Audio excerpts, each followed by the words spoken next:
سیدنا فاروق اعظم رضی اللہ تعالیٰ عنہ جس دن آپ نے خلافت سنبھالی اور آخری دن تک اسلام کا آئیڈیل نظام حکومت، ایک مکمل اسلامی فلاحی ریاست جس میں تمام شعبہ جات، وہ چاہے سیاسی ہوں، وہ چاہے معاشرتی ہوں، وہ چاہے معاشی ہوں، وہ اخلاقی ہوں، وہ روحانی ہوں، وہ علمی ہوں، وہ عسکری ہوں، پوری ایک آئیڈیل سٹیٹ جو ہے، اسلامی فلاحی ریاست کامل طور پر ان 30 سالوں میں جو خلفائے راشدین کا دور ہے آئیڈیل طریقے سے سیدنا فاروق اعظم رضی اللہ تعالیٰ نے قائم فرمایا۔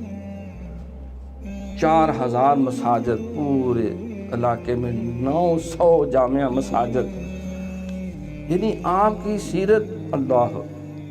عثمان غنی رضی اللہ تعالیٰ 12 سال حکومت رہی، ابتدائی 6 سے 10 سال کم و بیش وہ بھی بے مثال تھی، لیکن بعد میں پھر بلوائیوں کی سازشیں، شرارتیں، عبداللہ بن سبا یہودی جو ہیں، اور ایران جس کو فاروق اعظم نے صفحہ ہستی سے مٹا دیا تھا، وہ سارے جو ہے جنہوں نے فیروز لولو کا پھر مقبرہ بھی بنایا اور اس کے نام کی انہوں نے نیازیں بھی دیں کہ اس نے ایران کو نابود کیا تھا فاروق اعظم نے، نعوذ باللہ، اور فیروز لولو نے ان کا چراغ گل کیا تھا، لہذا اس کو انہوں نے بڑی عزت دی۔ جو بچ گئے تھے مجوسی تو وہ فیروز لولو کا مقبرہ بنا کے اس کی تصویریں بنا کے پورٹریٹ وہ بانٹتے رہے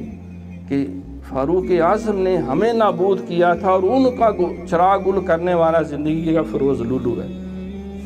مجوسی، آتش پرست، سورج پرست۔ سنا کہ اس علاقے میں آج بھی بعض لوگ اس کے فوٹو بانٹتے ہیں۔